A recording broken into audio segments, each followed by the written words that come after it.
Secure the bag. Don't even blink, make them walk the plank. Walk it, light them up, let's make them sing. Fire the cannons, fire the cannons, fire the cannons. Go Bucs, yeah, we on. Fire the cannons, fire the cannons, fire the cannons. The whole field's our red zone. Let me give you 55 reasons why this is our season. Palm trees breezing, opposing teams bleeding. All right, welcome back to Buck What You Heard. My name is Gene. You can reach me at Buck What You Heard. You follow me, I will follow you back. And I am joined by my co-host, my man, KB, not to be Ken Barrett, not to be mistaken for Shaq Barrett, who's out for the rest of the season. Get healthy, my friend. Please get healthy. How you doing, my friend? Trying to make it. Are you frozen or are you not frozen?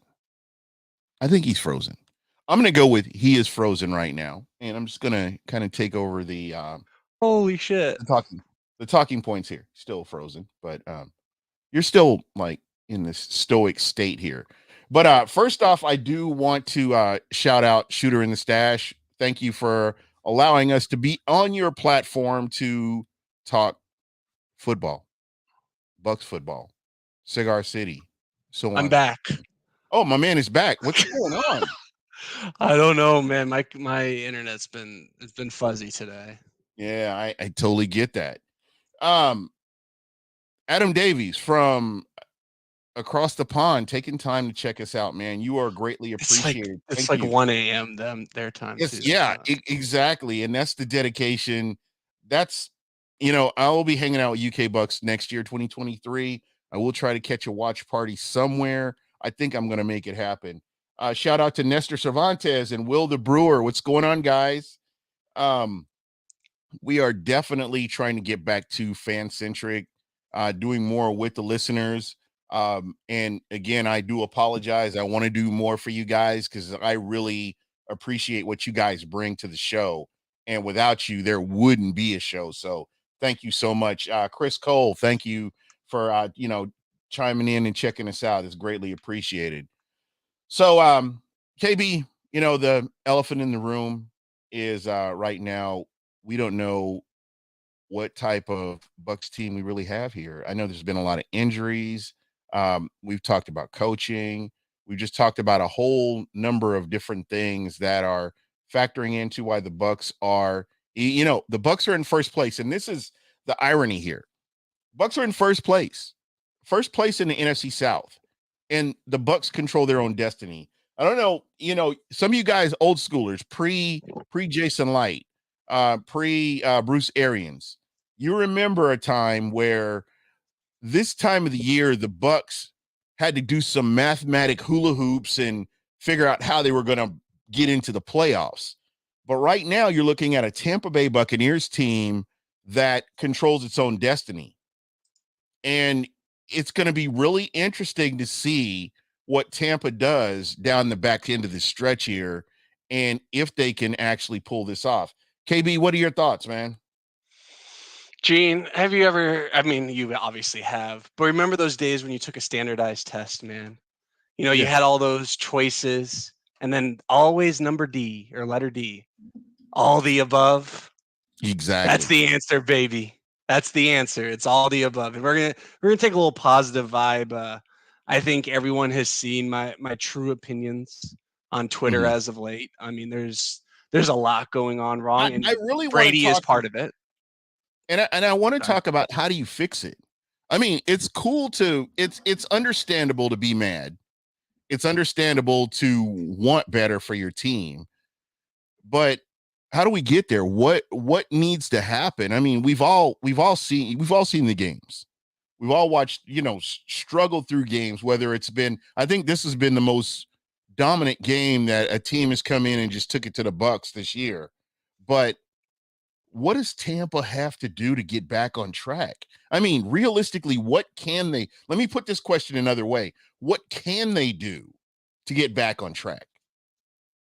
Gene, why do 51% of marriages end in divorce? It's usually the people, both parties generally have to look each other in the mirror and say, hey, I am the issue. Right. And I think offensively, Brady's got to look at himself and understand he's part of the issue. Byron Leftwich has to look himself in the mirror and say, I'm an issue. Mike Evans has to look himself in the mirror and say, I'm an issue.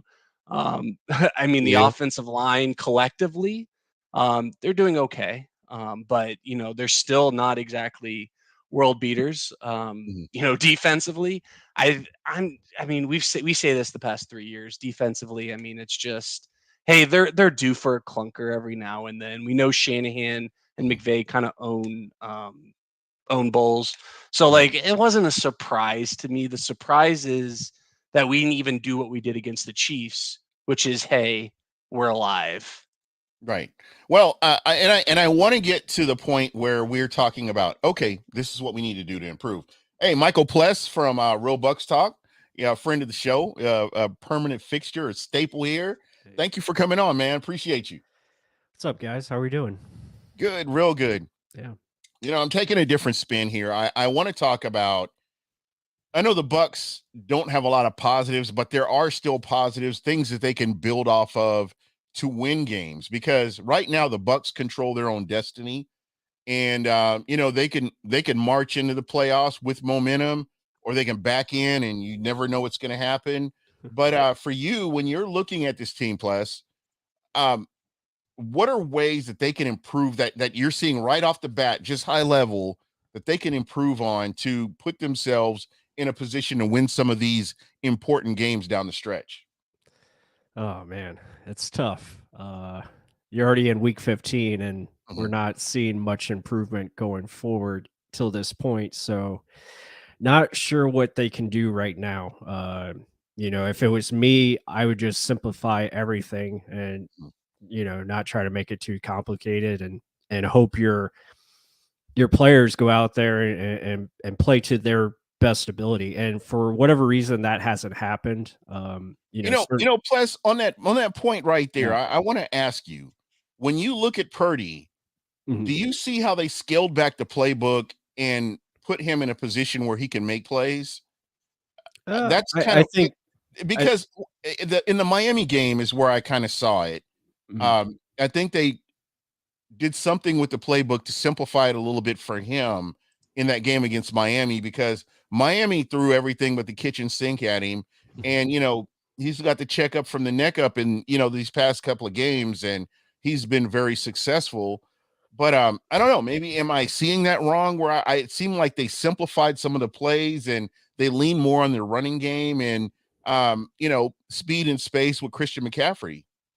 Yeah, I don't know if it's too much of simplifying. I think where you look at San Francisco,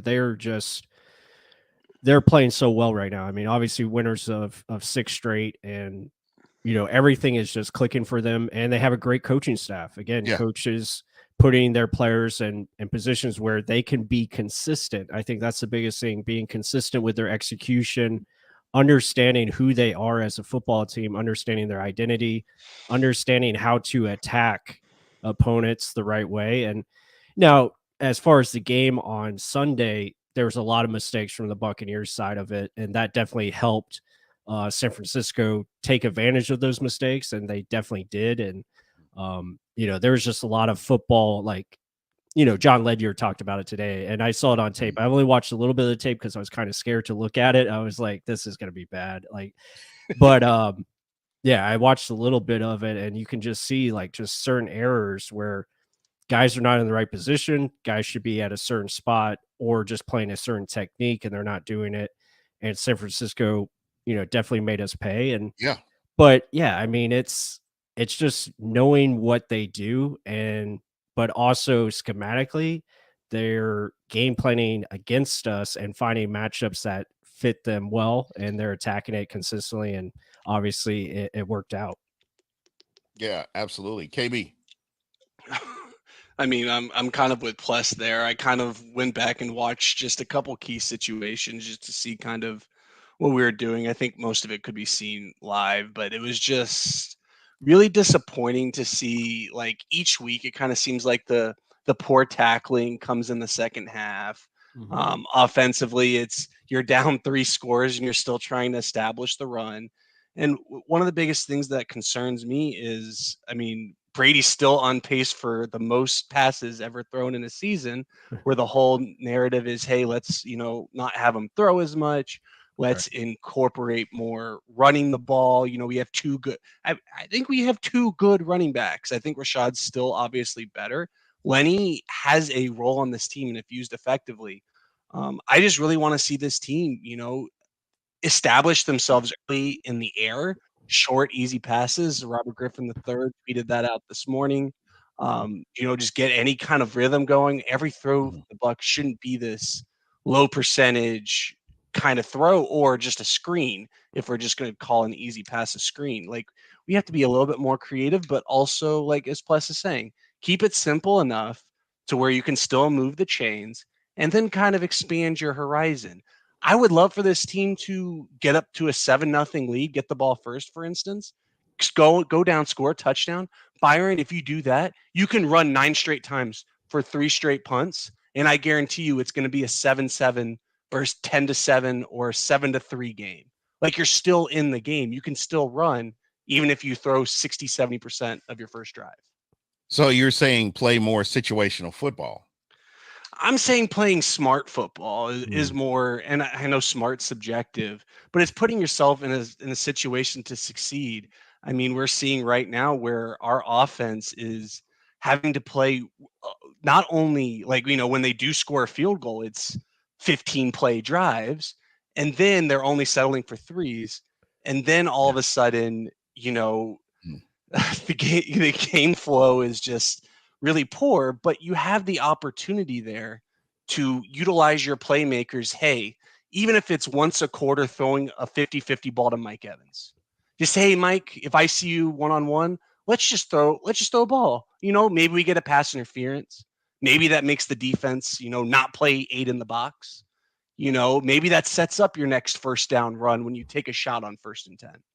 Like it's setting yourself up. It's like playing a game of chess, man. Like, your opponent's tipping their hand on what they're going to do. That's why you do pre-snap, motion and all that, because you want to see what they're doing. The defenses 9 times out of 10 are going to show you exactly what they're going to do. Yeah. So just capitalize on it. And I'm real curious to get your thoughts on this, considering where we are. When we look back at the beginning of the season and the personnel that Tampa had at the beginning of the season, did you guys even remotely foresee Tampa being in the position they are right now? Hell no. We're talking about the Panthers. I mean, if we want to talk about how you could just fire everyone and, it wouldn't make the team better, right? Yeah. Well, Carolina figured that out. It's playing simple football, and it's really, and I still think this team, I know, I think our friend of the pod, JC Allen, put out a poll the other day. Hey, would you rather the Bucs lose their first playoff game or just not win the division and get a top 10 draft pick? And my whole thing with JC, and we talked about this privately, was, hey, if Bowles is going to be here either way, because I think Byron's going to fall on the sword unless we win a Super Bowl or something. Like Byron's going to be the one who's, going to be having his job affected. So if we're there, I think if this team makes the playoffs, I think they can beat the Cowboys, who almost lost to the Texans last week. Like they can beat that Cowboys team in round 1. And who knows what happens? You have Tom Brady, Jalen Hurts has no experience. Brock Purdy has no experience. Like you have an opportunity. The Bucs can get there. Heck, they can even win this Sunday. I put them as a better chance to win this game than they did last Sunday. Yeah, I still think that's a distinct possibility. And I'm going to be there. I'm going to go a step further. I believe, and I've said this repeatedly throughout the season, you guys can vouch for this. The Bucs are in every single game.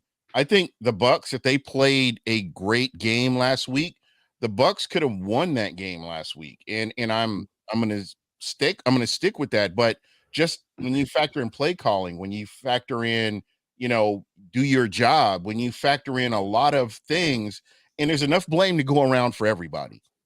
I mean, exactly. You've heard me being negative about the coaching staff, which I'm going to stand by that. I'll die on that hill by myself if I have to. But they've put together some drives. They've won some games with coaching. And I know that they're capable of doing it, but it just seems like we continuously see regression at times in the season. And I really don't think they really grasp the the nuances of it, to be honest. And go ahead, Plus. No, I was just gonna say the problem is it's an uphill battle for this team every week because opponents they know what we're doing, so Right. they've already figured us out, and there's a blueprint in place where these teams they can just film study and understand our tendencies, understanding what kind of formations we're going to be through. The pass route concepts are pretty much the same. It's there's not much creativity, and that's an issue when we talk about for this offense to succeed. You have to have two things: you have to have great quarterback play, and you have to have great offensive line play, or at least above average offensive line play. And for those things to be inconsistent in themselves, it's tough to really find any type of consistency on offense. And also to the fact with the receivers and the way they are running their routes, it's a lot of option routes. So timing and chemistry has to be on point.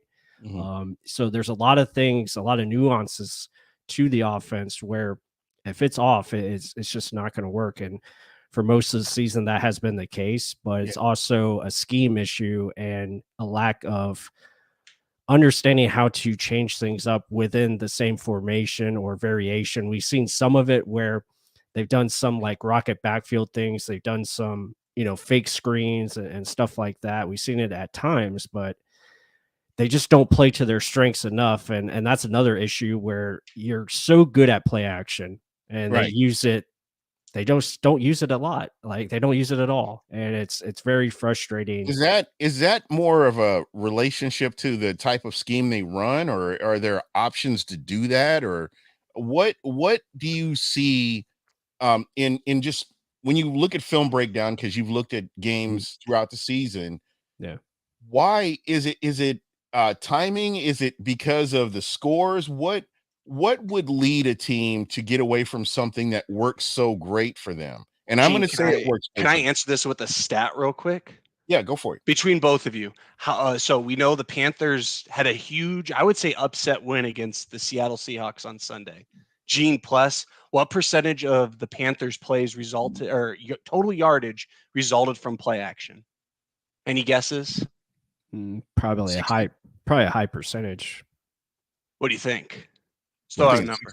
Probably 70, 80. 58%. Oh, there you go. Gene was But right. I don't think any team is really going to try to get 60% of their yards via play action. But I think that alone shows the concept that you don't necessarily have to be a great run team in order for that concept to work. The play 100%. I'm not saying you should run play action every play, Mhm. but the only adjustment we've seen from Byron is he went from running Godwin wide receiver screens on second down to first down. That's like the adjustment. It's not like, hey, we're not conceptually changing. We're just changing when we do things. Right. And that's like the bottom line. Like and I talk about playing to your strengths. Obviously, our strength is throwing the football. You have, a very good quarterback in Tom Brady, and you have your receivers. Obviously, you would think that they would tend towards throwing the football, and obviously the stats show that, they say that. But again, you have to remember a lot of these games. Yeah, a lot of these games though we're either down or and again, that goes back to processing. You're not being aggressive enough in the first half, where that's when you should be the most aggressive because you want to build that lead. You want to get a lead in the first quarter and you want to continue to do that. I always talk about it, pass to score, run to win. And that's a philosophy. Love that. Yeah, that's a philosophy. And a lot of good teams do that. I mean, you look at the 49ers, again, they were aggressive. They came out, they played smart and made some big plays to get that touchdown on the first drive. Now, obviously, getting a personal foul in the first play, that doesn't help, move the chains right there. But they converted big time third downs and they found ways to move the football. And again, it was through the air, and that's how you're supposed to do it. And, playing to your strengths. And that's something the Bucs just don't do. And on top of that, and I want to kind of drop this in there with that, the Bucs were doing good with certain plays and then they go away from them. And I don't understand it. When you have consistency with certain plays and then you go away from it and you're doing something different, that's mind-boggling to me that I've seen that. And Right. And I it's would you would work with something until the other team found a way to stop you or they attempt to try to stop you. yeah. And when scheme is not the issue and when a play does work, guess what we get? We get a penalty and it brings it Mhm. all back. So, you look at, the Donovan Smith holding, obviously that could have been a big play in the game, could have changed it. You tied the game at 7 in the middle of the first quarter. Maybe things turn around if that play stands. You just don't know. And obviously that was a big momentum killer. Mhm. And after that, it just went south. And so it's stuff like that where they're beating themselves, where they can't get out of their own way Mhm. from not only a scheme standpoint, but also execution and also just 100. mental mistakes. So it's a combination of all those things on top of each other. Yeah. And again, folks, and this is not doom and gloom. This is just the fact that the Bucs have enough talent on this team to win games, but it just doesn't happen for one reason or the other. That was a heartbreaker for me seeing Mike Evans. Was that like a 66-yard touchdown or something like that? Yep. And to get that call back on a penalty that should have never happened. These are things that you clean up in the preseason. And here we are on the back end of the season, we're still seeing preseason type penalties. It's mind-boggling to me. Well, not only that, the Donovan Smith thing. I mean, let's say he's going up against Nick Bosa and he Right. has a bad rep like that. Like that's completely understandable. But what his technique was essentially his 2018, 2019 Donovan Smith, which was lazy footwork, lazy hands, defenders, hands up in your chest, and he beat you inside. Like that's not what we need right now, especially when there's no Wirfs, especially when there's no Ali Marpet next to him. Yeah. It comes down to not only just execution, but also players playing to their potential. Because I mean, you need Donovan Smith to be a leader. I think he was a leader of the offensive line last year. I Yeah. truly think that. I think what's unnerving to me, not to get too far ahead, not to put the cart before the horse, but next year, next season, when you don't have a Tom Brady and you're going to have to rely on somebody else and unknown in this offense. I mean, if this is what what the Bucs are struggling with right now, I shudder to think what they're looking at next year. A lot has to really change, fundamentally and, even culturally with this new regime, a lot has to change in order for Tampa to be, competitive next year. With that, if I'm Kyle Trask, man, I'm scared because I spent the Oh, 2 years. Well, no, think about it. I spent 2 years learning BAs in Byron's system, right? And then, if Leftwich goes, the system goes. I still think at the end of the day, they're going to give Todd one more shot. But Byron's, like I said earlier, is going to be the one who falls on the sword. And what do you think an offensive coordinator is going to come in and say, yeah, I'll take my chances on Kyle Trask? Or do you think they want some? And it's nothing against Kyle Trask either. I think if you put him in a good system with a good offensive line and the weapons that the Bucs currently have, I think he would be just fine. But I yeah. think when you bring in a new, brain, I mean, Mhm. usually things change, Oh, especially absolutely. systems. Yeah. Absolutely. Yeah, new perspective, new outlooks on things. And obviously you want a guy that, fits what you're gonna do schematically and play design, all those things. So yeah, that all goes into it. But also, I mean, again, this is a long way from right now, but if they do decide to change, hopefully they can find guys that are innovative and a modern NFL mind thinker that can adjust to who he has on the field and Yeah. understand the strengths and weaknesses of his personnel. And I think that's It's been the gonna be biggest it's Do you been the think biggest Todd has that capability? That's what scares me because I think Todd is very much, I'm going to get my guys for Mhm. better or for worse. I think he's Right. a my guy type of person. Mhm. right. But the thing with Todd and defensively, I've seen where he's made adjustments to certain things with his different personnel. He did some different things last year when they had a lot of injuries in the secondary and did some unique coverages and stuff, and obviously he's does some different varieties of blitz packages and all that stuff. We see the zone, Vita Vea as a linebacker and all that fun stuff. But Yeah, it's just right now, this last game, it was just bad all around and not a very good look. A lot of things were exploited, and you gotta hope, pray that these players find Dude, a way to play a lot better than they have. again, we've seen the Bucks win games that I personally didn't think they were going to win. Seattle, I Yeah. didn't think that they were going to be And able to. that's another scary thing. And look at all the late comebacks. Imagine if we didn't have those. Rams, Saints. That's Yeah, You know what the division two is more if we lose to the losses. Saints? Oh, it's We'd all terrible. be five. We'd all have the same exact record. Yeah, 5-8. yeah. Yeah, It's nuts. it's interesting because we're not going to have this. We're not going to have a quarterback next year, and I could be wrong. We can always refer back to this. I'm always about the apology tour, but we're not going to have that quarterback next year that we can say, okay, it's the fourth quarter. We've got a 2-minute warning, and this guy runs the textbook 2-minute drill. We're not going to always have that.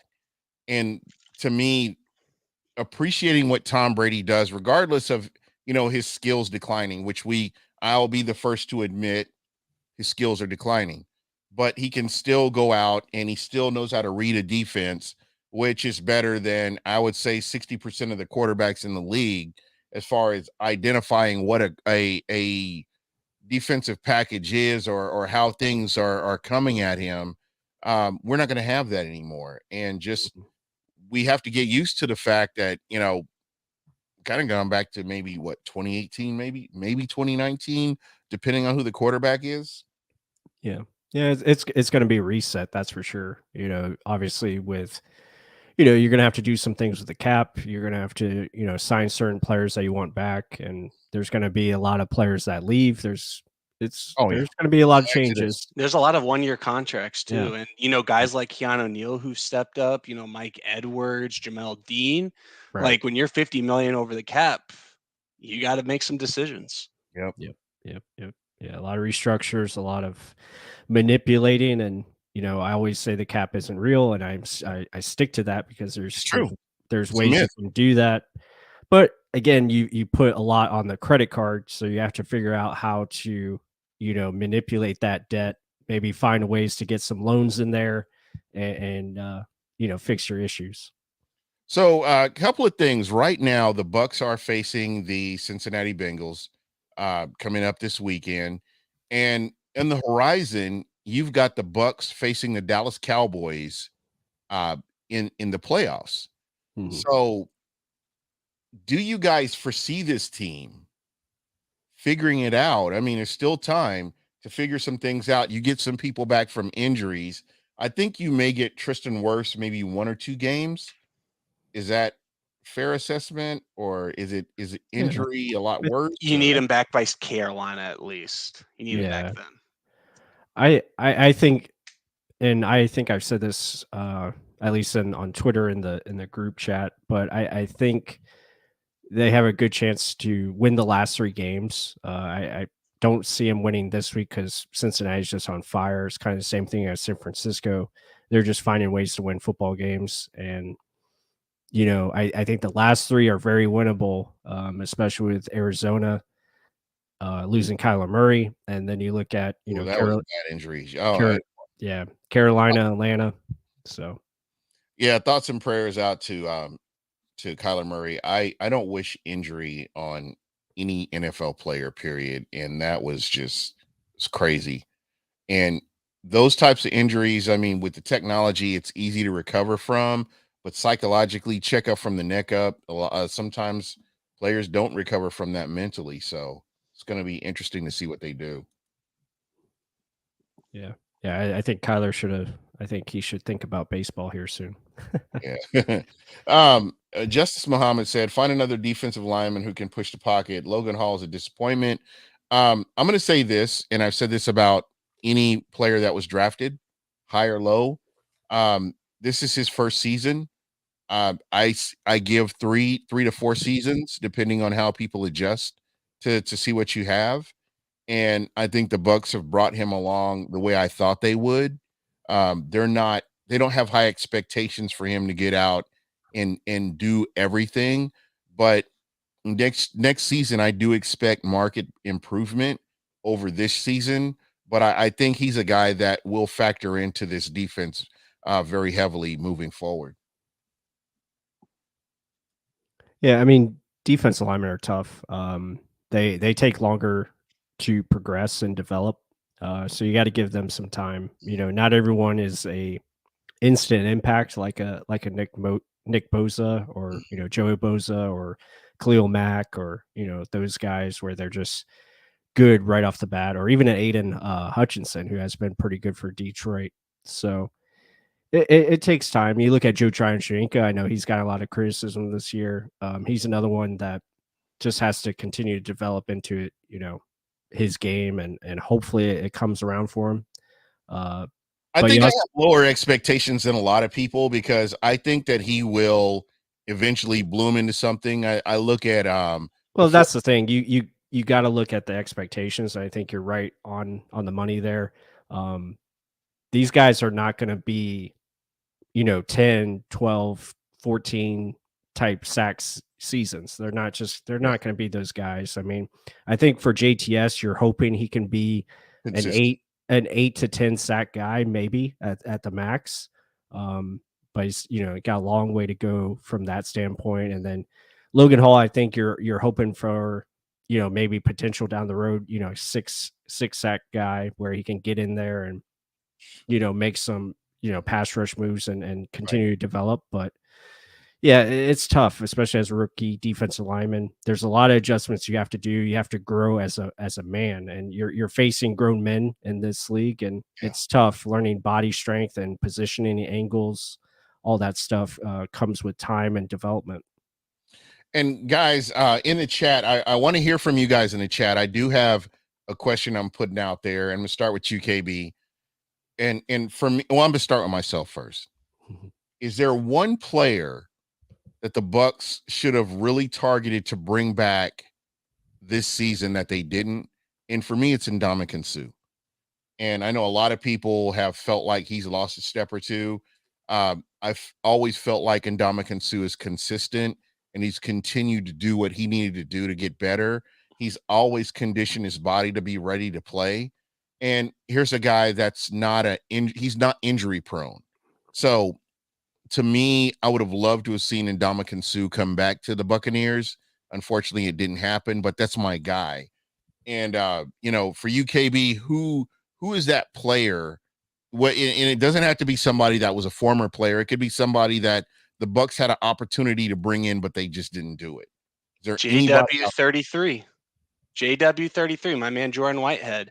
I mean, he's done nothing but be a turnover machine in New York or New Jersey, technically, I guess. But he was a jump starter for the defense. I mean, when we talk about what the Bucs lost this offseason, I mean, I think one of the biggest reasons, Gene, is for Ndamukong Suh was his leadership. JPP was his leadership. Jordan Whitehead was his leadership. Keanu Neal, I think, has done great, but I think Jordan Whitehead had a significant role on this team that was invested time-wise in this team. Well, and also it's not like he would have been cheap too. I mean, Ndamukong Suh, I think he was as cheap as he was for the Eagles because he lasted. We didn't even sign till week 8, 9, 10 in the season. Like that's why Ndamukong Suh was so cheap. But Jordan Whitehead, you could have gotten for $2.5 million. Like he didn't even get an offer from the Bucs, according to friend of the pod, Carmen Vitale. And Emily is agreeing with you here, and she's saying Jordan Whitehead is her choice. Again, plus let's who are you looking at, plus? Well, I mean, just don't have retirements, but Ali Marpet would be nice to have right now. I'm not sure. I don't really like to play the hypotheticals, but the what if? Yeah, the what if. There's a lot of what if on this team, and it's like, yeah, I mean, I don't know. I mean, really, JPP and Sue, I think their time was necessary to move on from them as far as just play and their level of play. You look at, Jordan Whitehead, I thought was really good, but there's at times where he would have breakdowns, especially in pass coverage. But he was a turnover machine. So his ability to get downhill and make big time tackles, and obviously a sure tackler, that's something they're missing right now, especially in the Building open, intangibles. open field. I don't know who else they could have brought back on the offensive side of the ball, because that's really the biggest issue. Other than Gronk, I mean, there's not really That's what I'm saying, retirements. Yeah. So it's like, Yeah. just don't have guys retire, but I understand it for them, and Oh, 100%. that's great. So yeah, I mean, I guess I would just agree with you guys, Sue or And I've always been a huge fan of Ndamukong Suh. I mean, even him coming out of Nebraska, I've just been a huge fan, just because of just how he plays and his mindset.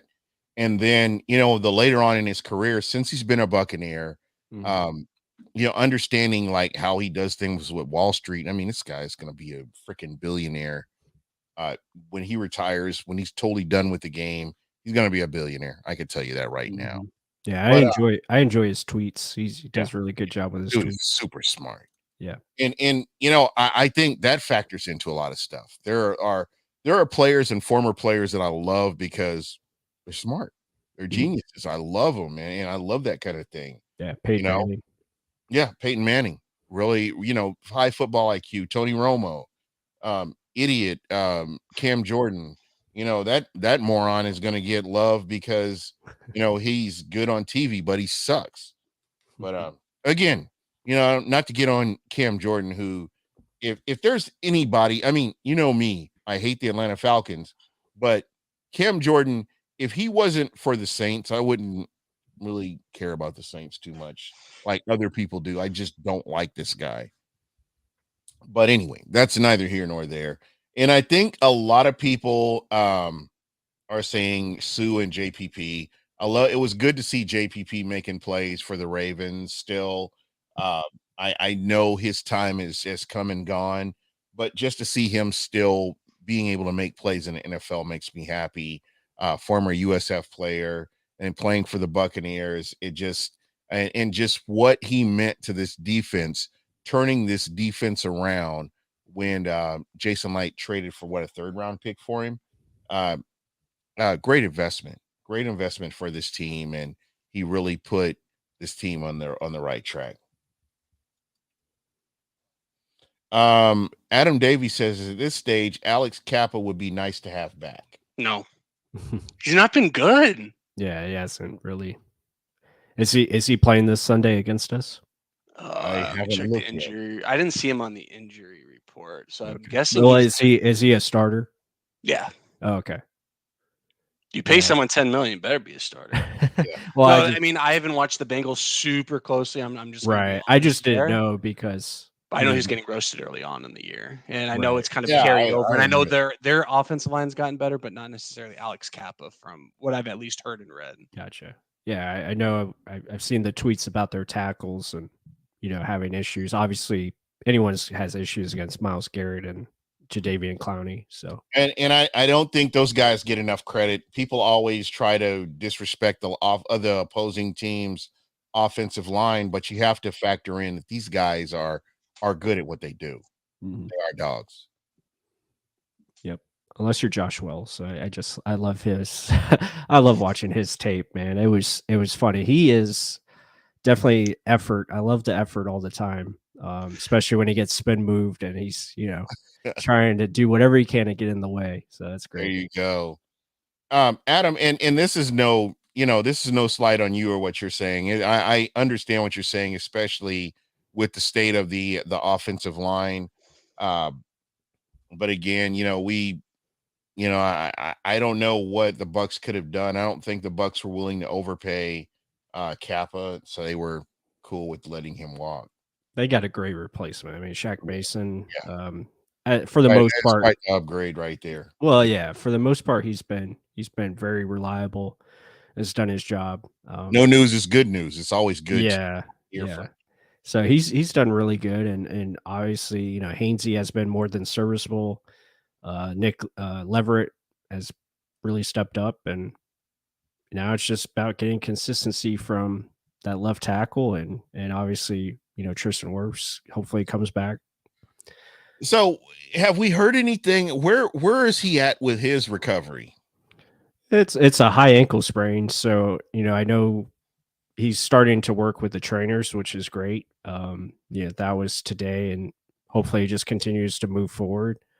So, obviously, the hope is maybe he can be back either Arizona or Carolina at home. I would assume probably the last 2 weeks they're gonna try to have him back for. So that'd be good. Yeah, so I'm really looking forward to that. I'm actually trying to find the games for this week because I need help.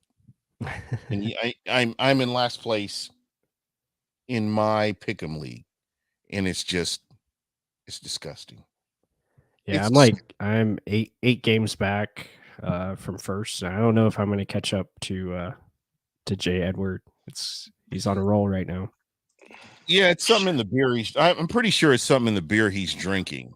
No, it's funny. Us three are what 6, 7, and 8 in the pick'em. Yeah. Why do I have to be 8? Why do you have to bring that up? Well, That no, really I didn't hurts. say who was who. I just said the three of us are 6, 7, and But 8. you alluded to me being 8th. And I'm very sensitive about this. Yeah. And we'll just say I'm 6 and Ken is 7. So there we go. But Ken is like right behind me. Only like a game or two apart. So Okay. Yeah, you and I kind of like flip flop each week. that is true. All right. So if you are out there listening and you want the best, we're not including me, we're excluding me from all this. The best as far as analysis on what we think is going to happen. I do want to get the listeners' opinions as far as the Pick'em League and how everything's going to go. Oh, that's right. We have Saturday games. What's that all about? Does that start this week? It starts this weekend. Yeah. Yep, it starts this week. Oh, So wow. Thursday, we've got the Niners versus the Seahawks. And I'm picking San Francisco to win this. Yeah, San Francisco right now is just they're a train that you don't want to be on the tracks in front of them, and they're just finding ways to win games. Defensively, they're just super strong. I don't see Seattle's offense being able to do enough. Which is crazy. I mean, because San Francisco, I think Jimmy gets a lot of shit and rightfully so, but I think it's proof that that's what Kyle Shanahan needs is, if Jimmy didn't turn over the ball, this is kind of what they should look like. Yeah. So can we all agree that the Niners are going to just basically wax that ass? It'll be a close game, but I think San Francisco wins for sure. Okay. So we got San Francisco on that one. Saturday, 1 p.m. We've got Indianapolis versus Minnesota. Kurt, not my cousins, versus the Indianapolis Colts. I want to take the upset, but it's because it's in Minnesota is the only reason why I wouldn't. I know CBS has 98 to 2%. That's a tough one for sure. You know what? I'm on the edge right here. I have to go all the wild card picks that are just outlandishly ridiculous and go against the trend. So I'm gonna have to go Indy. Yeah, that might not be the bad play there. I mean, Indy, new coach, effort has been good. Defensively, been okay for the most part, and they keep the they keep their team in there. Offensively, you still have Jonathan Taylor, and they find ways to run it. So I don't know. Yeah, I'll go Vikings just because again it is in Minnesota. Okay, so you've got the Vikings. Yeah. All right. I'm sticking with Indy. I don't know why. Because I'm out of gas here. I'm at the edge of my rope. I'm in last place, so I got to make all these wild ass picks. So the logical pick, if I were close to you guys, I would be picking Minnesota. I thought you were close to us. I'm just kidding. I'm not. No, not like you guys. So you mean do you? I meant like you don't love us, Gene. Like you're not close to us. No, I'm talking about. I'm talking about ranking here. I thought you meant like location. No, No, I'm talking about rankings here. But just because if I were closer to you guys, I would be going Minnesota, regardless of Kurt, not my cousins, and you've got a healthy Dalvin Cook. I should be logically going with Minnesota, but of course I'm going to go with Indy. All right, next game, Baltimore versus Cleveland, Saturday, 4:30 p.m. I'm going to go Cleveland only because, well, it's a division game, number one. And I think Deshaun Watson has a breakout game against Baltimore. Interesting. Yeah, I'm gonna go Baltimore. I just think a little bit better on both sides, especially defensively. I think they find a way to get it done. If Jacoby was playing, I honestly would pick Cleveland. I just think Deshaun needs a month.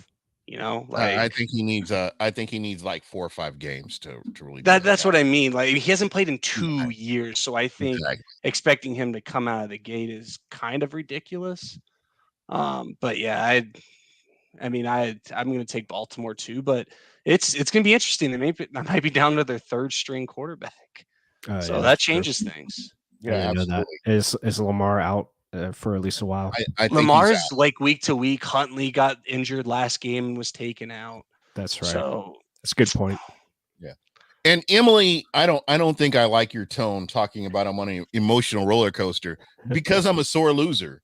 I feel bullied at this point right now, but we'll move on from that. I'm so the last case of emotions. Will Ferrell's special, baby. Yeah, there you go. And milk was a bad choice. That's gonna be interesting right there. We're looking at Cleveland's 5-8, Baltimore is 9-4. I really believe that if Deshaun Watson had a preseason and a few games in the regular season, I think he would be a lot further along than where he is, kind of like what you're talking about. So I think it's possible that it's possible Cleveland can win this game. So I'm going to go there. All right. So good. The next one is going to be Miami and Buffalo, and I've got Miami in the upset special. The Bills. Of course, that would be the logical pick. If I weren't so far behind you guys, I would probably be picking the Bills as well. 10-3. I mean, you can't argue that. So, Buffalo. I'll be okay. I'm liking this. I don't want you to be picking the same thing I am. But anyway, next game, and it's two teams that I hate. I hate one. Oh, it's at Miami. It's in Miami, Tempe. Oh. No, it's in Buffalo. Is it? Yeah. No, it is in Buffalo. You're right. Yeah. You're right. Sorry, Tempe. It's in Buffalo. Next game here is Atlanta versus New Orleans, and I'm hoping for a tie because I fucking hate both of these teams. I hate Atlanta. What's sad is a tie could probably help Atlanta. Mm-hmm. You know what? It probably That's will. how bad shit is. Because it's a Bucs life. You know what else can I say here? So I got the Saints in that one. Saints defensively is still good enough, and I think they'll give a lot of issues to the rookie making his debut. So I got the Saints. I am taking, sadly, I should be taking the Saints, but I'm taking Atlanta because I need to win. See, and I'm going to take New Orleans only for the sole fact I think people are underestimating, how, we talk about the Bucs being in games pretty much the entire season. I mean, the Falcons week to week are one of the most fun teams to watch, and that was because of the Mariota, run scheme, no Kyle Pitts. But my point is, Gene, they were able to stay in games. Now you're throwing a rookie on the road in New Orleans who are still technically still in it. Like, that's a scary proposition for a rook. This is a W for Gene right here. I'm actually putting a huge W around my Atlanta pick. Oh man, Sticky notes are fun, Gene. I love. Yeah, you love already the know. Okay, Philadelphia, Chicago, Philadelphia. Let's move on. Agreed. Eagles. As much as I hate Philly and the vet, I do love the vet. The last game, NFL game, the vet had.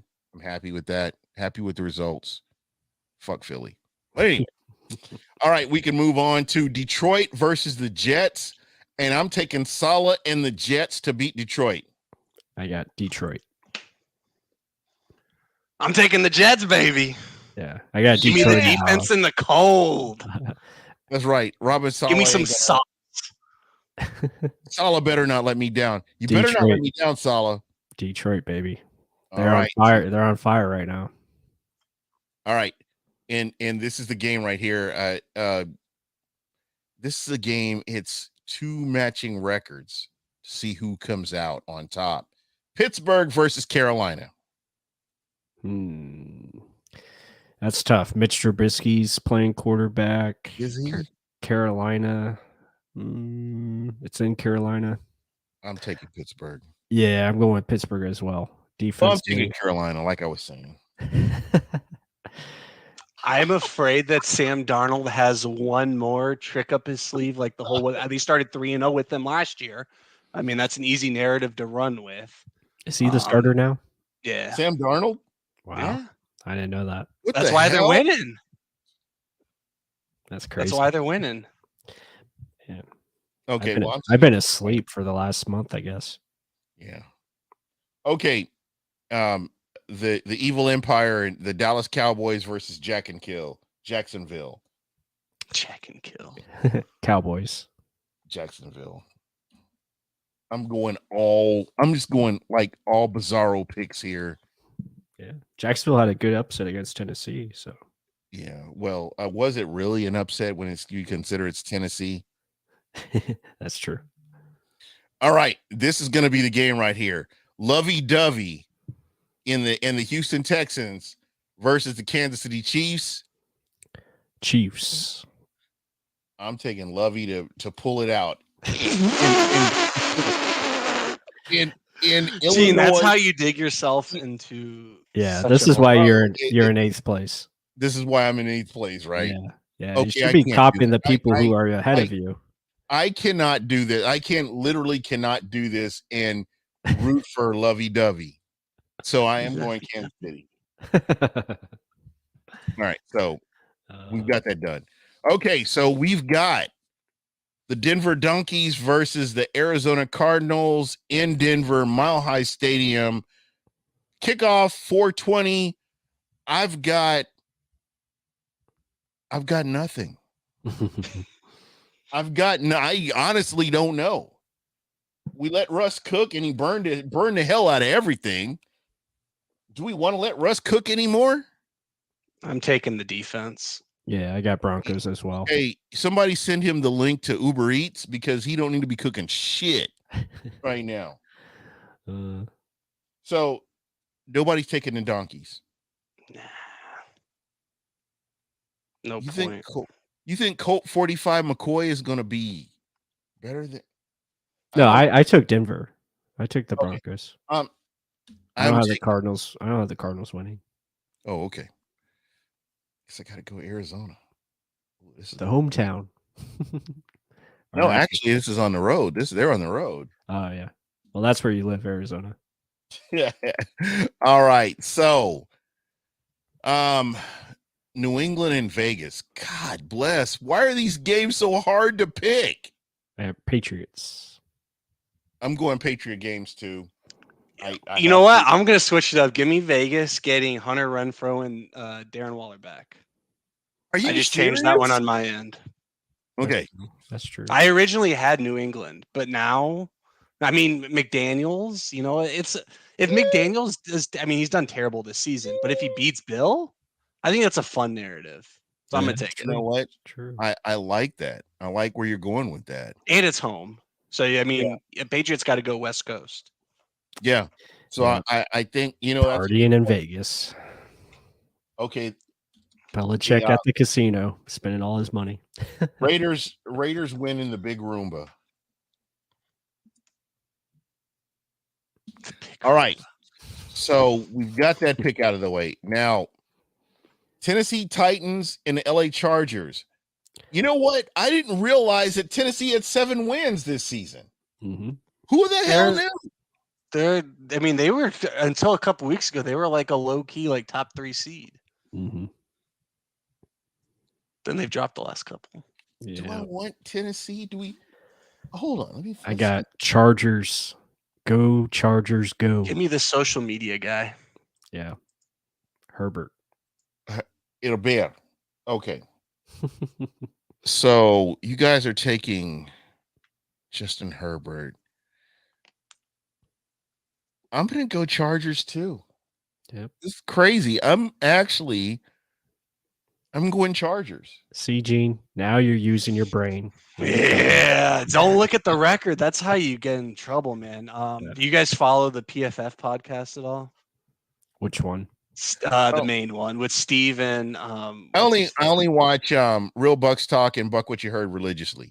There you go. That makes sense. Well, the reason why I'm bringing it up is because Steve Palazzolo and I forgot his partner's name, but they both pick games obviously every Thursday. And Steve, he's like the 6'9" guy who used to pitch in the MLB, Right. and his record is so bad, Gene. If you just win It's worse than against his mine? picks, Gene, he is well below 500. Like halfway through the year, Gene, his record was so low. Each week they're doing a new theme on how he can pick against himself, whether that be flipping a coin, whether that be giving your entire analysis and then picking against it. It's whatever he's done this year. It's been completely wrong, and it's always entertaining. Impressive. Yeah, I like it. I mean, we're talking like a 20% win percentage. Just like I'm being dead serious. Wow. Emily, you're betting against me? Really? Seriously? After all we've been through. No, after all we've been through. And you know what's going to be so bad? She's going to get it right. And I'll have to ban her from the show, but I'm a sore loser. But anyway, Emily's smart. She's going with me on this one. So yep. Smart people stick together. You know what's crazy is what if someone like seriously teased the 49ers last week up to like 30 points? I wish I would have done it. You could have gotten so much money if you just knew a blowout was going to happen. Yeah, they were only 3-point favorites. Right, and the over under was I think only like 37.5. Yeah. You never know. Should have bet the over. Gene, did you know if you bet the under on every single game this season, you'd be up like at least a few $100? Easily.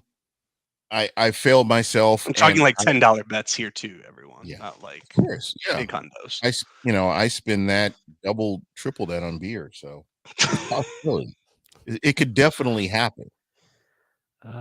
Man. All right. Beer sounds good. Yeah, it does. Yeah. I can't wait for this weekend. I got a drink. Okay. Gene drinking? Never. Gene, what we need you to do though, you need to go to, pray to NFL Jesus and go on a beer. Jesus blocked me, bro.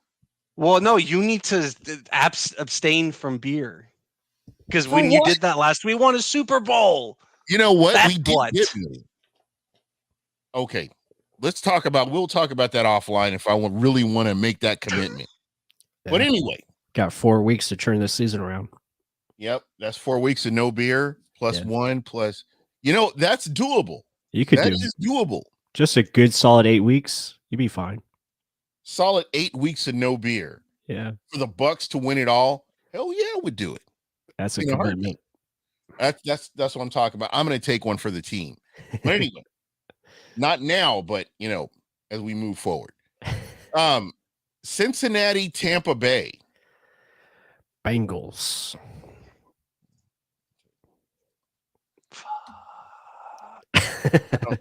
Sorry. Because I think without T. Higgins and Tyler Boyd, it's interesting. Is all I'm gonna say. This game. I just don't think we score enough. That's the problem. I believe that. I kind of have to wait and see what the injury report looks like, but I can tell you what it is. Here, I can share my screen real quick. If you want to look at it. Yeah, let's do that. All right. Present. Sorry, I like talking to myself, everyone. We all do. Come on. You can't come to the UK and not drink. Love Here it. we go. Emily picks the Bucs now. I think I may roll. That's a smart, not a bad idea. So we got for the We Bucs got Gerard Avery, who's playing some decent snaps when he's in. Yeah. He at least was limited. Dean's the big one out. Julio, the knee, I'm guessing, is flaring up, or it's a rest day, but normally they put rest, which is kind of concerning. Carl Nassib, who's another. I mean, losing these two on the line's kind of scary, along with Vita. And then obviously Wirfs. Wirfs, I think, will be back, if not by Christmas, by New Year's. That would But be this is what the Christmas present. Oh, heck yeah. Start the new year right. That's what I'm hoping Bulls and BA or BL want to do. But yeah, so Lyle Collins is a rest. Jalen Davis, Trey Hendrickson. I think that Trey, their edges are Chuba, or not Hubbard. Was it not Chuba Hubbard? Sam Hubbard. And Trey Hendrickson are two people to worry about because they don't win with pure speed or moves, but they're high effort guys. Power. Yeah, power, and sometimes we struggle with that. Hayden Hurst, I think, is another one to look out for again. Tyler Boyd at least practiced. D. Higgins at least practiced. So if those two are out, I think we have a fighter's chance. But because they're practicing, I'm just going to say Bengals. Yeah. All right. I am Bengals. going to roll with Emily on this one here. I am actually picking the Bucs to win this game because I just need this. I hope they do. I'll be there. So. Yeah. Oh, well, we're not going to win, so I'm actually going with Cincinnati here on this. All I'm going to say is the Bucs generally do pretty well after, like, not when you're there at the game. That's true. No offense to you, KB. I love shout out. Like a blood, love you like Gee, what was the last game I went to? The Carolina. Was it the Carolina game? Shh, I forgot about that because it was in Carolina. I'm talking about in Ray J, Gene. In Ray J, my all-time record's pretty high. In Ray J, it was with me, right? 9-0. Yeah, 9. Actually, shit. Okay, well, just because I'm going now, you can just chalk that one up. Yep, I'm gonna pray so much that I hope the Bucs win. I want you to see a victory. I want to be wrong about this. This is one of the picks that I definitely want to be wrong about. If we win, can I storm the field? Yes, please do it. And I want you to take down the goalpost. If you get tasered or something like that, I've got me alone pulling the goalpost up, throwing it over my shoulder. No, but seriously, after who was it? Tennessee. Was it their game where they took down the goalpost and there was the guy sitting on it giving orders? That's what I want to be when I grow up, Gene. I can see that happening too. All right, so Cincinnati, Tampa Bay. I'm actually rolling with Tampa, and Emily, this is all your fault. If I don't get this pick right, I'm blaming you. Just FYI. Well, this is the first time we've picked Gene and I. You and I have picked a game in a long time. Hopefully that changes our luck. You know, that's what I'm hoping get worse. For. It can't get worse. No way. All right. Now, the late game on Sunday, the New York Football Giants versus the Washington Generals. I got Washington. Give me Washington, mainly because I think Chase Young's back. And I'm taking the Giants. Because I need this. G-Man. See, Gene takes all of the opposite ones you don't expect. I have to, and then picks the Bucs. I am down and out here. I mean, I'm getting stomped out by everybody. You know, I even added on there where you get like points, even if you don't make picks, you get a certain amount of points. And I'm like, neck and neck with some people that haven't picked for like the past 3 weeks. That's bad. That is horrible. Evan Winter.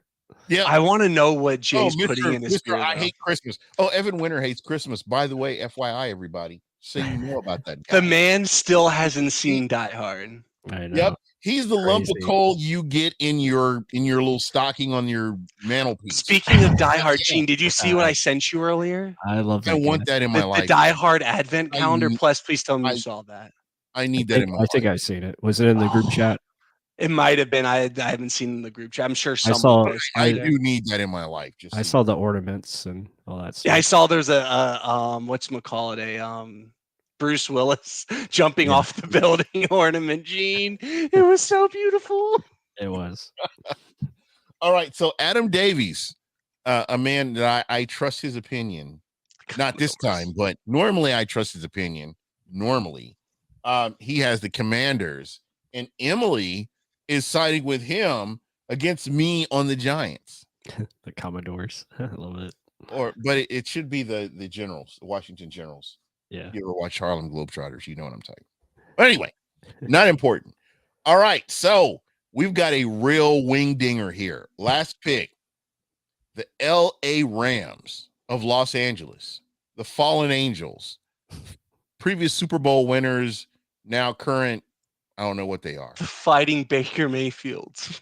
The Fighting Bakers, the Baker's Dozen. Ooh, I love it. Bake or break. This is bake or break right here.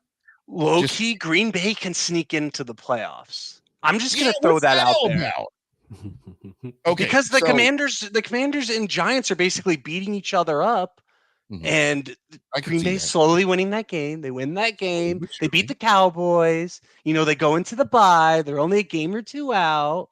They're right there. Yeah. Yep. Yeah, I got Packers. All right, give me Packers.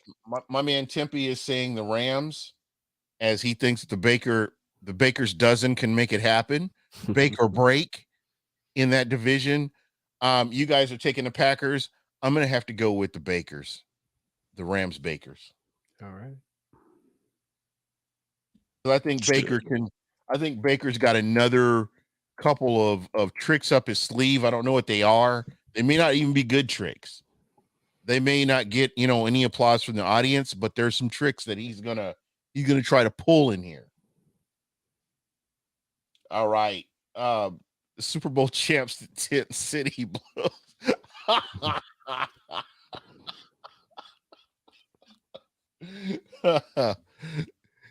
Emily is the entertainment.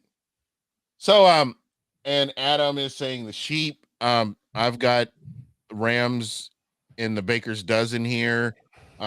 This is going to be interesting. I think personally, and my prediction here is I'm predicting that I at least end up with 75% of my picks correct. If that happens, Gene, I'll let you drink beer for one more week. But by the time we play, I've got to get in contact through with Christmas. No, I'll give you through Christmas. But after that Cardinals game, Gene, you're gonna abstain until the Bucs season's over. I'm gonna force you. No sneaking. You know I'm what? gonna talk to your wife. I'm all in on this. I'm all in. So I'm drinking as much. But you have to tweet at NFL Jesus, like you did like every other day. We're calling Rachel. We have to call her in. You gotta do what you gotta do. You know what? You know what's so ironic about this? She will definitely be all in on this. She and I'm sharing my screen now before I freeze again. I bought a mouthpiece in 2020, and the Bucs went on a 10-0 run after the bye. This mouthpiece, because I was biting so hard week after week. I bought another one. I was doing tequila shots every time they scored a touchdown. No, you were abstaining, Gene. Yeah, until I started abstaining. That's right. That's what happened. I swear you didn't even abstain. I swear I believe did. you. I did. I don't believe you. I did. Yeah. I did. Because it started right in the play. It started around the playoffs. I was like, okay. No, I thought you abstained after the bye. I tried the whole thing of not watching last week. And how'd that work out for you? Not good. It's the worst loss of the season. Wait, plus what did you do? I just went out. I went to the mall and walked around and had some fun. I almost went to see the Black Adam movie when we played the Ravens. Oh, it's really good. I can let you get it on my Voodoo account. I've got it. No, I think I'll pass, man. Yeah, I wasn't movie's that big of a fan. I'm seeing Avatar tomorrow night, though. But one movie I will say, Gene, since Tell him, we're on tell him, a tell him, Die Hard Mike kick, sent you. Violent Night. It was fun, man. Is it Oh, yeah. good? Good It's stuff. fun. It's not Okay. going to win Oscars, Gene. I but it's don't want fun. it to. My expectations. I want to see the menu. I heard that you said The that was menu's good. really good, dude. Yeah. Like it makes you think, and it's such a good like underrated comedy. Yeah. I mean, it's one of those like black comedies, whatever that Mhm. the technical term is. Dark. Yeah, the darks. Yeah, I totally get it. Shout out to everybody in the crew of the Santa Margarita. I'm excited. Gasparilla's around the corner.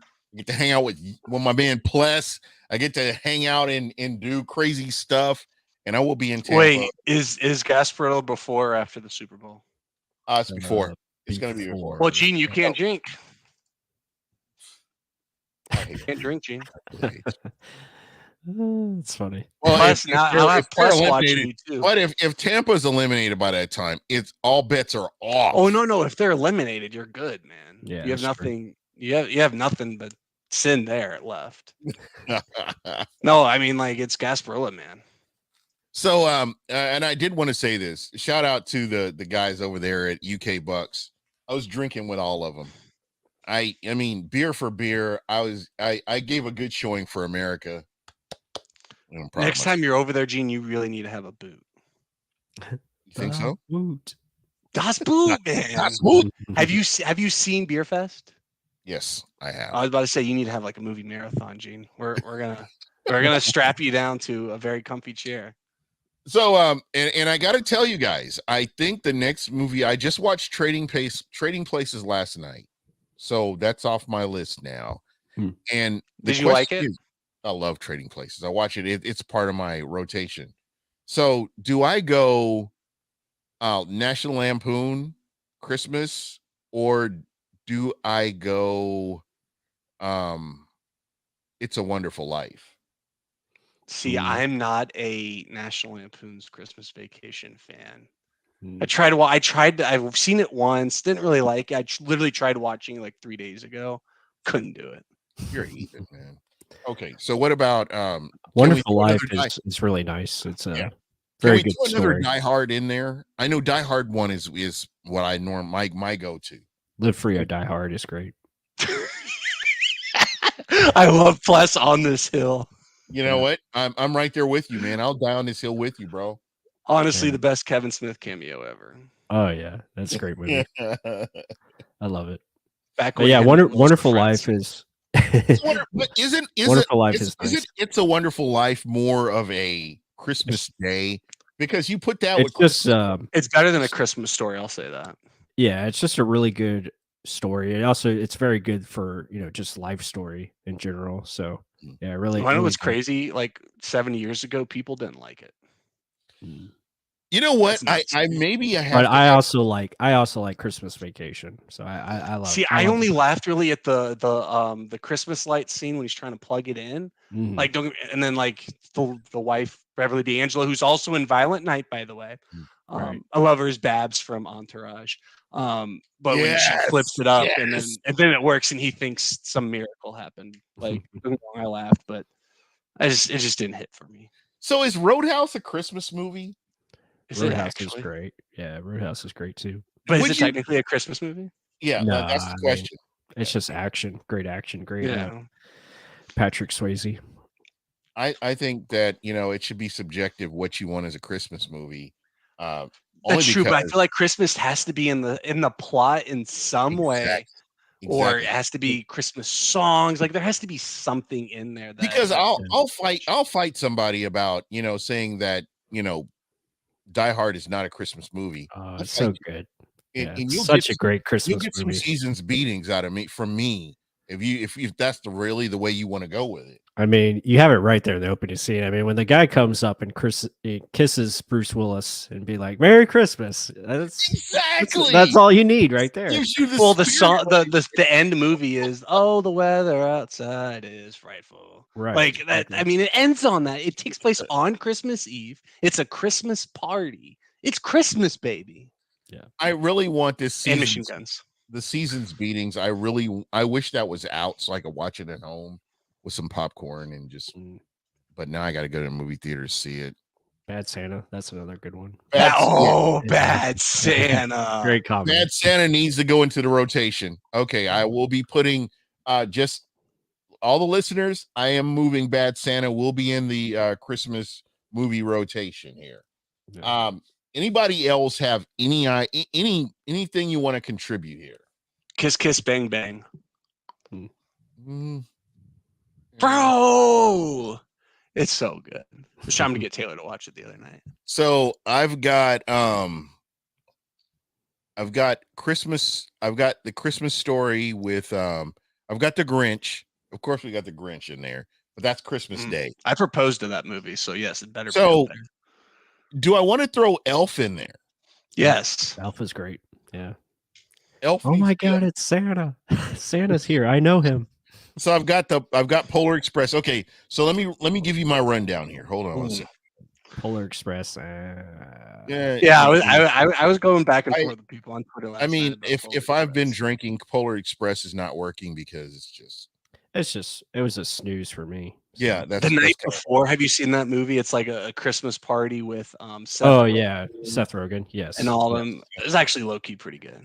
Okay, stuff. So I've got Jack Frost, the claymation, whatever you want to Jingle call All the Way. Sorry, that just hit me. I'm sorry. Jingle All the Way. Okay, yeah. so I gotta have Schwarzenegger in there. Yeah. And I want an action movie with a lot of killing that has a Christmas theme to it, and that's Violent Night, Gene. Movie night. Okay. Go take your lady out. Gremlins. You know what? I don't have Gremlins. Gremlins. I'm going to make the argument. Gremlins is a Christmas movie. I love it. Batman Returns. I'm there. Oh, Batman Returns. I could drop that in there.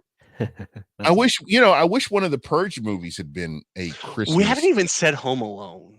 Yeah, Home Alone is great. But Home Alone is a given. Yeah. Home Alone is a given here. I'm a big fan of the second one. So I've got Scrooged. I've got Friday After Next, which of course is. I've got Rudolph the Red-Nosed Reindeer. I forgot that was a Christmas movie. Sorry, I love Chris Tucker.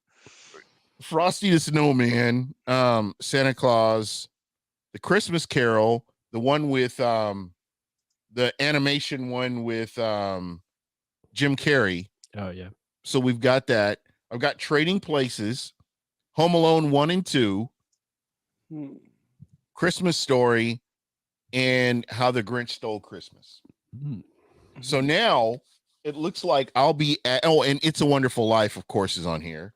So it looks like I'll be adding Gremlins and Roadhouse. I don't know. How the hell is Roadhouse? Okay.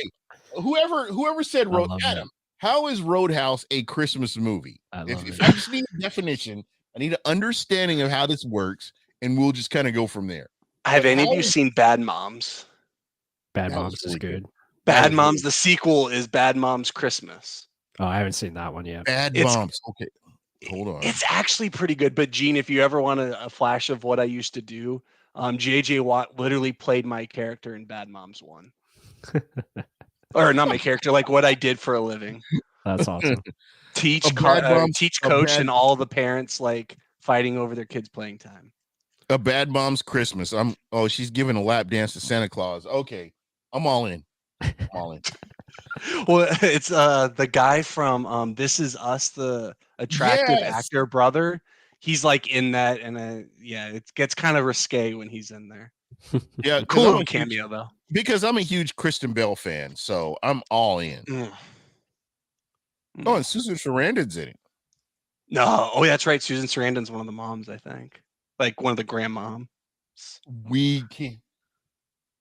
Wow, you guys have lost me in the movie front. Come on, man. You got to pay attention, Will. It's the season, bro. You've got to watch some of these movies. If you do not recognize any of the movies we're talking about, you need to get in. Oh, another fun Christmas one, Office Christmas Party. That is so good. Yeah, I don't own that, but what's that comedian's name that I love? Jason Bateman. TJ Miller. Okay. I love me some, and also Jason Bateman's obviously. Okay, and I do have Ghosts of Girlfriends Past with Matthew McConaughey. Bro. Okay, can I speak about that movie real quick? Please do. I fucking love that movie. How can you not love it? How can you That's not like love it? that's like Ice Cube and Kevin Hart when Ice Cube's like, "That's my jam." Yeah, what movie is that? No, that's the Conan O'Brien. Like they do like a Oh, never skit. mind. Yeah, it's just hilarious. I don't know if you guys. I'll text it to you guys so you can watch it. Please. Yeah, All he right, loves so he loves we've that got- movie. Oh, Love Actually, someone threw it out there. I think that's up there. What is Krampus? What is that all about? Yeah, where's Krampus? I'll look up that. I'm going to look it up. Isn't that like the German Santa Claus? Das Boot. I shouldn't miss. Huh. Something like that. Oh, The Reckoning. It's got Adam Scott in it. Oh, so you're basically saying that It's a horror. The Christmas Devil. Ooh, I like that. That sounds interesting. Krampus, the Christmas Devil. Is that like ranked right up there with the Cocaine Bear? That trailer is so bad. It's horrible. I've been to because I've seen Violent Night and Black Adam and all that stuff. I know that YouTube will probably, they can't demonetize this because I'm not advertising with them. So we're not you. showing anything. We're not playing any clips. But anyway, I'm just talking about Cocaine Bear because I think this is going to be an Oscar-winning show right here. This feature, Cocaine Bear, and this bear, and what happens when cocaines and bears get together. Yeah. It really needs to be discussed. I'm crying. Bro, this needs to be it needs to be discussed. I mean, in some of your think tanks. I've seen it, but is that going to be a movie or is it an actual show? It's a movie. No. So here's the premise. It's loosely based on a true story. So here's what happens. Plus, there's a plane or cargo plane that's carrying a bunch of cocaine, and something happens on the plane. The cocaine goes everywhere. And in this small town, this bear takes all of this cocaine and starts killing people. That's the premise. And then they keep trying, and they're like, the police are trying to find more of the bags of cocaine, but the bear keeps getting to them. Yes, killing people. So this bear does a few key bumps, and he like wipes out like everybody at the. All the forest rangers are you're a forest ranger locked in a room with this guy, you're dead. Basically. Adam Davies, I love you, sir. Exactly. So all I'm saying is if I could give my idea the perfect Christmas movie, it'd probably be Cocaine Bear. We haven't even said a Santa Claus or the Santa Claus yet. Yeah. Because I think Cocaine Bear, but the whole season, what is that, Season's Beatings, or what's the name of that show that you were telling me about with Santa Claus? Santa Claus is a killer, though, just so you know. Oh, did you see they made a horror movie now where the Grinch is like the serial killer? Yeah, Mean Grinch. I could actually go for that. But then you see it, like I think they did like the character Grinch wrong, like it looks off. But otherwise, I can dig the premise. Yeah, I would put a few hollow points in the Grinch who killed Christmas. Me like that, just FYI. But anyway. Well, guys, this back in, we talked about movies. We were talking about sports. We have one more week to talk Christmas movies too, everyone. Yes, we do. I know. So, next weekend's Christmas. Listen, guys, if you like this and we're talking about Christmas movies, I want to hear what your movies are. Bring your top 5 next week, everyone. If you're listening, you're still listening. Emily, I know that you're opinionated. I want to get your top 5 Christmas movie. Everybody, your top 5 Christmas movies. And this is what I'm going to do. I'm actually going to put them on my rotation and watch them. If I don't have them, I'm going to actually watch them. So Die Hard 2, I'm good with anything that has Die Hard in it. I'm good with it. I will say this, like I said, I've gotten through Trading Places. There's a few Christmas Story ones. I'm actually adding the Charlie Brown Christmas. Oh, I got one more before we start logging off, Gene. Guess who single-handedly took down the Nazis on Christmas Eve in the 1980s? Rocky Balboa. That's right. Yeah, Rocky 4, baby. He took down Ivan Drago on Christmas Day in Moscow. Single-handedly ended the Cold War. Rocky. So Rocky could be a Christmas movie. Rocky 4 theoretically has to be 4. Yeah, Rocky Rocky 4. Rocky 4 also has probably maybe one of the best soundtracks of all time. I love it. Love it. Yep. James Brown, living in America.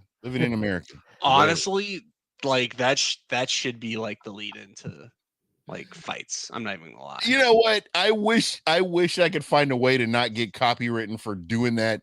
That would be my theme song, just going into every show right there, living in America. How has a boxer not tried to be Apollo Creed by this point? It's an easy marketing gimmick. Exactly. Make a lot of money. What's the guy from England? The guy that beat up Deontay Wilder? Fury, Tyson Fury. Tyson Fury was wearing Rocky shorts, Rocky boxers, or whatever you want to call them. Yeah, no, but you got to be the Apollo. You got to be the American flag, baby, and living in America. That's true. It's very true. But anyway, guys, thank you so much. I appreciate everybody in the chat. We're going to do this again next week.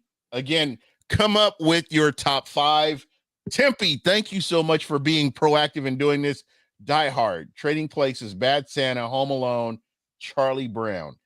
I need Bad Santa. I'm adding Bad Santa onto my rotation tonight, and I'm going to get it in there. But anyway, guys, I'm out. Thank you again. Go Bucs. Regardless of what you may think about this team, this is still our team. We love this team no matter what. Bucs can win games. The Bucs can back into the playoffs. We're going to support them whether they're in the playoffs or not. Gasparilla's coming up, guys. Crew of Santa Margarita. Look for me. I will be throwing beads like crazy, guys. So, again, thank you so much. I appreciate everybody. And we are out of here.